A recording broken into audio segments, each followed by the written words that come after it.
I stated in my last episode regarding the beginner's guide to making homemade soap that I am not a professional by any means. I'm still learning and making mistakes as I go. Trust me, I can be a nervous wreck every time I unmold a batch of soap because so many things can go wrong with the temperatures.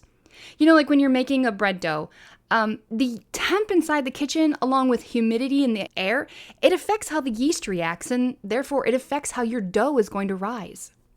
Well, for those of you who are still learning as well, I wanted to share an amazing technique that I stumbled upon after experiencing something in soap making called alien brain. You see, alien brain is the term used to describe the annoying texture that forms on the outside of the soap when it gets too hot. Let's just say it's the opposite of silky smooth. Now, when making soap, the goal is to have it at this precise temperature so that it doesn't get the weird lines, bubbles, or alien brain textures. In my previous episode, I gave the instructions for heating your lye solution and oils to within 10 degrees difference of each other and both between 120 and 130 degrees Fahrenheit.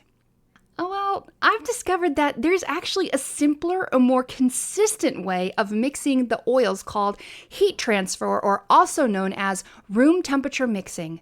And it has been a game changer. So much so that I wanted to share with you all because even though I've read countless books, blog posts, etc. from all the different professionals out there, I had never heard of this skill. It's not talked about. It's like the hidden secret in cold process soap making that nobody even references. You know the saying, necessity is the mother of all inventions? Well, this was true in my case. How it all started is, I had accidentally mixed my lye solution first before double checking that I had enough of the rest of my ingredients to mix the batch of soap. I had everything except the needed peppermint oil. And I remembered reading that people make their lye solution in advance and just leave it inside a sealed jar until they're ready to mix with their oils. But I had never really, followed through with that. It was just this one little memory in the back of my head that I had glanced over at one point. So I got online and started researching how to do this so I could understand the process better. Because of course, I am not going to throw away my lye solution. I'm not going to waste ingredients. I found a soaping forum where someone had asked this exact question. With more digging, I found a blog post of a long-time soap maker. She's been making soaps for decades, who explained what heat transfer or room temp mixing was all about. You know the saying, you can't teach an old dog new tricks? This is so true for many people who don't want to admit that there is a better or easier way of doing things just because it goes against what they're used to doing.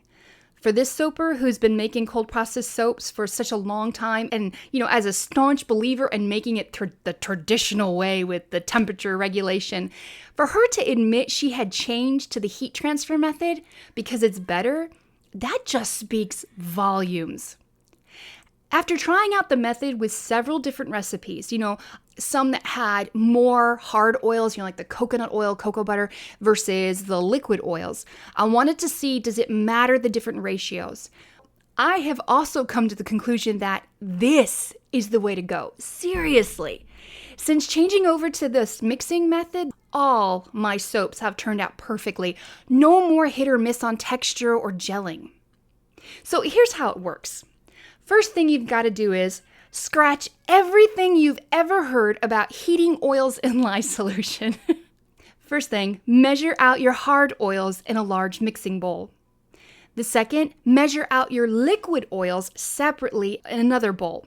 Now, if adding any dry ingredients that you would normally add to, all the melted oils together before adding the lye solution, at this point, go ahead and mix them with the liquid oils and just set them aside.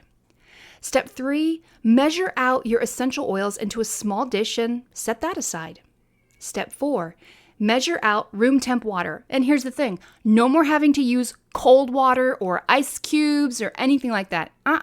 Room temp water. And then measure out your lye in a small bowl before mixing with your water. Now remember, I will emphasize here, always add the lye to the water, never the opposite. That's one thing that stays consistent across the board. Any type of lye soap you're making, always mix the lye to the water.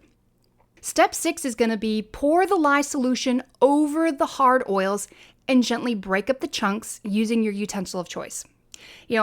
FYI here, I've discovered that if using cocoa butter or shea butter along with coconut oil, you can actually reverse the order and add the hardest oil first to the lye solution, working your way backward to adding the softest last. This way, all the solid oils break down quickly. You know how cocoa butter just takes a lot longer to melt versus coconut oil, which it starts melting once it passes 72 degrees, really, really fast. So keep that in mind that certain solids are going to dissolve faster based upon their heating point. And of course, this is where it gets its name, heat transfer, since you're using the 180 to 200 degree temp of the lye solution to melt the hard oils. It's so simple. Why it's also known as room temp mixing is because none of the oils have to be heated to the 120 to 130 degrees. You could use your room temp lye solution that was mixed days in advance and mix it directly to your room temp oils. Step 7. After all your hard oils have been melted, add the liquid oils to this bowl and begin to blend using your stick blender. Step 8. After reaching a light trace, add essential oils and mix a few more seconds until you reach a light to medium trace. The lighter trace is better for pouring into molds with individual cavities.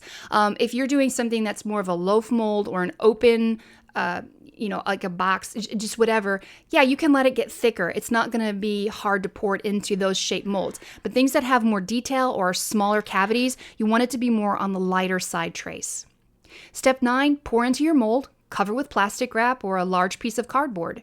And then step 10 would be to insulate with heavy towels and let set overnight. Keep in mind, if you're making a milk soap, anything that's got goat milk, buttermilk, sheep milk, anything like that, you want to place that immediately inside the refrigerator since you don't want it to heat. That's the goal there. You do not want it to heat up. So milk soaps go straight into your fridge.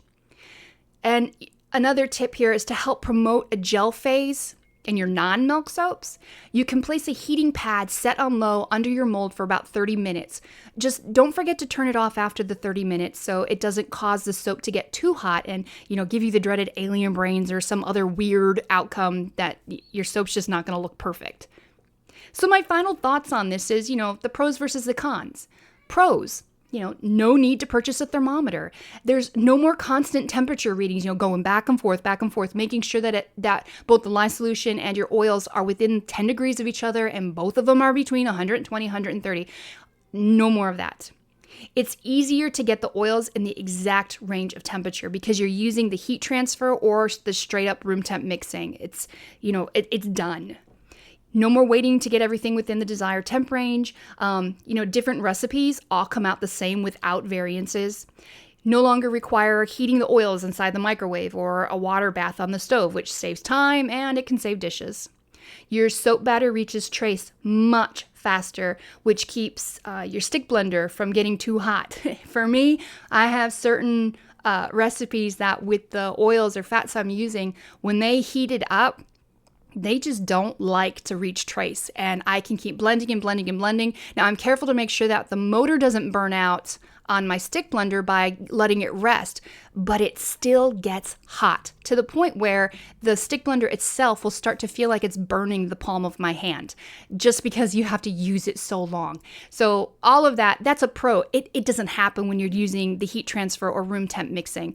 That is not even an issue at all. You are not going to burn out a stick blender or burn your hand using it. Now the cons to this, just one, you have to wash an extra bowl. Yeah, that's it. Just one con, one extra dirty bowl from having to separate your oils.